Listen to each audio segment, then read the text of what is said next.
cents. I'll make a motion, we accept that. I'll second it. All in favor? Aye. And then we have payroll voucher, $1,251.16.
Is there a motion to approve the payroll voucher of $1,251.16? I'll make a motion to approve the payroll vouchers. I second that motion. All in favor? Aye. Aye. Okay, motion approved, vouchers approved. Okay, new business, Hosler Rd Drainage Assessment. I'll let Derek speak to that. So this is work in progress, just an update of the assessment. There's about, well, let me just a reminder, there's a property owner on the south side of Hosler Road. His ground sits low. It's in, yeah, right here in this general location. And generally from Wayne Street and about right here, the roadway surface drains an inlet in front of his property. There was a heavy rainfall event several months ago. During that rainfall event, the curb line wasn't adequate to handle the rate of runoff into the roadway. It expanded and went over the crown of the road to the other side. And as it got down to his property here, it jumped the gutter line across his driveway down into his front yard. And that's nothing new, that's a condition that's been there. However, we just did a trail project, we just did improvements along there, and this property owner is expressing a concern about the water that's ending up in his front yard. So what we did was we looked at the upstream drainage area that comes to his property, and it's roughly 10 acres or so. It's kind of surprising. It goes up Beulah. It includes these structures up here, these structures down here, in all of the roadways. So the short version is there's two things that we have to look at. One is the ability to get stormwater into the inlets. And the second part is the sizing of the storm sewer that's carrying that storm water away. Real quick analysis suggests that the storm sewer is probably undersized for the drainage area that it's picking up in Hosler Road. Secondly, we can confidently say there aren't enough inlets in Hosler Road to pick up the surface drainage to get it down into the storm sewer system.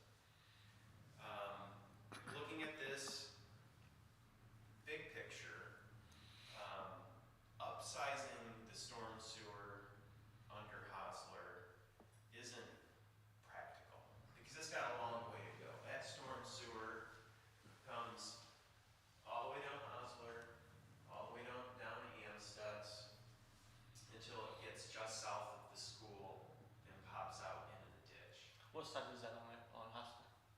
Which, what, I'm sorry? What size is that line? It is on What size? size is it? Oh, size is a 27-inch. You know, it probably needs to be closer to a 36 would be my guess. And then it jumps to 48 running down. And then it gets bigger. And with, you know, storm sewer pipe sizing, it's surprising, but with one pipe size increase, it's a significant Oh, increase. you don't, yeah. In the amount of water that it can carry. So, what I'd like to do is complete the assessment so that we can definitively characterize what the issue is out there. But when it comes to resolution, I think there are two things that could be done. One is a fix that helps with a typical rainfall event that you see during the year, you know, 1.5 to 2 inch rain. And that would be to add a set of inlets here and another one here. Basically midway between the high point and the low point. We're getting another set of inlets in there that will help capture the stormwater and bring it in. And when we do the assessment, it might have to be a double inlet in the curb line to be able to capture all that water. That's pretty straightforward. I don't anticipate it would be a huge capital investment in the grand scheme of things to add that piece. And that would help with the everyday function of the stormwater system. To do the next piece is going to be a larger project because that's a capacity thing. The simplest way would be to get a line from Wayne Street to the river. Right now, this is the upstream end of this storm sewer system. So, and there's a couple of different ways to do that. One is there's an alley that comes all the way across here out to the river. Yes. You could potentially use that alley to run a storm sewer line. Maybe even take it all the way down to Beulah and pick it up right here. Another option is that eventually there needs to be work done on Hosler Road itself. When you do that project, you would basically run a storm line, pick up Wayne Street, take it the other direction. And what that would be is a surcharge pipe. So when the storm sewer system surcharges, it would spill over the other way. We wouldn't come down here and capture this water and bring it all the way over. We would just take the peak off. When the stormwater begins to back up, this line would be in place to carry it out to the river. So, being a 12-inch to do that is what would that be? Well, I'm not sure. The assessment would tell us. A 12 would probably do a lot. Yeah. Especially if you're taking the peak off. Yeah, and if we're just getting it to here, if it were to surcharge, it would come out and it would go across the road and work its way down. I'm sorry, over here. Yeah. So those are the things that we were looking at. Those are the potential solutions to what's going on. The road elevation is probably about 6 inches lower than the house elevation. So if this were to backwater and fill up in a 100-year storm event, it would fan across everybody's front yards and into the road before it started coming into the home. And I'm just sharing information to help characterize, you know, what's going on out there. What did it do in that last storm we just had? I was not out there for that one, so typically. I meant to go down there too. Yeah, I did too. Well, actually, I was up north, right down south in the last big round we had. I can tell you the first round we had a month and a half ago, 6 to 8 weeks ago, which was, what, about 1.5 inches, 2 inches, it flooded. I did talk to the owner yesterday, and he expressed that it did come over, but we cleaned a lot of the gutter lines out and tried to clean some of that stuff out, and that had seemed to help some. It didn't come over as quick, but it's still come over and is coming into that space. I registered 1.6 inches of rain. Right. It was And it pretty rained quick. fast. Yeah. Yeah. I mean, and the problem is like he's saying, is it'll actually flood the roadway, which is, and then it spills over. So that literally, that whole road becomes water, you know, Right, and yeah. several inches of water before it gets So it's only one drain there too, right? Yeah. I drove- One on each side. Yeah, that's it, so yeah, it's not very many taking that. So that, I mean, that's like, does that need to be a double and then we put a single upstream each way? I don't know what that looks like yet, but. Yeah, I think we can come with we'll be able to talk to you in probably about a week here. Okay. About the proposed solution, then we can bring it to the Stormwater Board for guidance when, at your next meeting. Is there an issue with exceeding capacity of the 48-inch pipe on down Amstutz Road on a major rain event? So there was a stormwater assessment that was done for the Amstutz Road project, and for the 100-year storm event, that pipe, which includes all of this watershed, is satisfactory. What's different is that if you stand and look, you can see the slope on Amstutz Road's got some slope to it. So that means the pipe underneath it has some slope to it. And the steeper the pipe is pitched, the more flow that it can carry. So that 48 in Amstutz can carry just a lot of stormwater. Higher velocity. You don't want to Yes, say yeah, everything of it. I'll say it's got a good velocity coming out of there. Yeah, I'm assuming Hosler's fairly flat the way the road is. it is. And this is, this property owner is obviously hydraulically sensitive because his front yard sits a couple feet lower than Amstutz. Then I'll say it. Than Hosler. Yeah, just want to make sure. Yeah, thank you. No, you're fine. So that was it, that was just an updated report.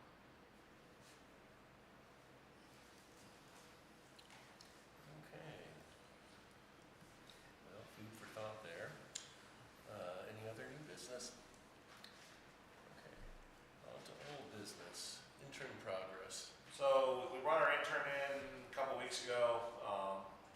He started going through the stormwater rates for the entire town. Well, it started out with just commercial properties and ag properties, and then as we started getting into it, this past week we realized that there's a discrepancy. There's probably 200 addresses that are not getting charged, parcels that don't have any stormwater rates assigned to them. So not only are we off on our calculations for properties, commercial properties, we're also off in our rates for all these additional parcels that have never been collected against. I've done some research into it, trying to figure out there's very few.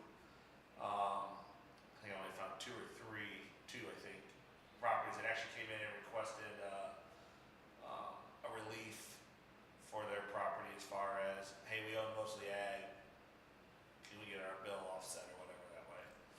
So, doing phenomenal work, getting a lot of data collected.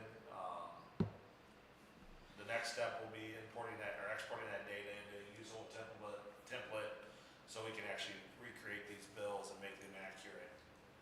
So part of it's just going to be, we have to go back through and review our ordinance to make sure that some of these extra parcels, the add-on parcels and stuff, the way we're charging those.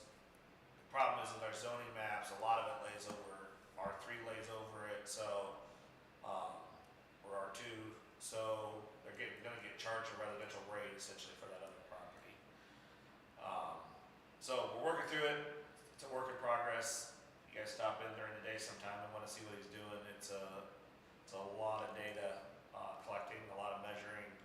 The nice thing when we're done with this, we will have, actual measurements for, I would say, well, all the commercial structures are done now, including the school, and the objects are actually like, the tennis courts are one, the stadium's a different one, track space is a different one. So he's doing a very good job of collecting all that data.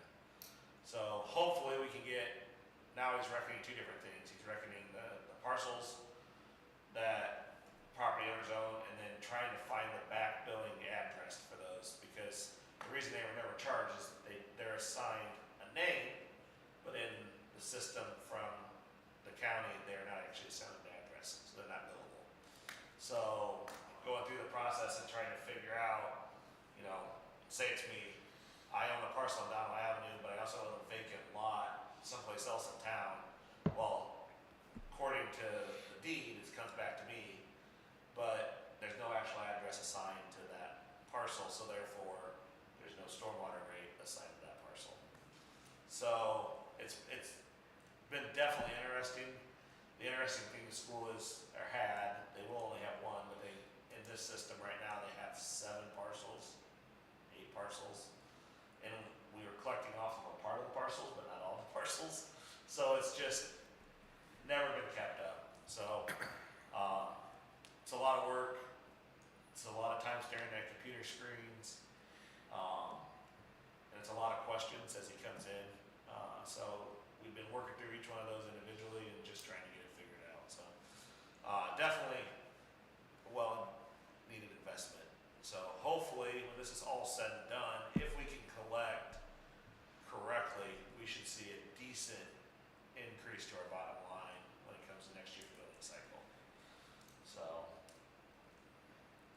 this point in the season, they just don't have the bandwidth, they don't have the time to get that done. So if it's something you guys want us to proceed with faster than either being a fall time project, or later this season, I would suggest we reach out to Amstutz, the people who did it originally, and have them give us a quote for the repair. And it's just, those guys are, I mean, we're short one, basically 20 hours, 25 hours of maintenance this year. And they're getting everything covered, they just don't have the bandwidth to do a lot of extra things, so. If you guys are interested in that, I'd be happy to reach out and get a couple different quotes on that, and get it back to you guys for the next meeting. I would say reach out to them. I know the guys are busy, so Yeah. it's a busy time of year. Yeah, that sounds like a good idea.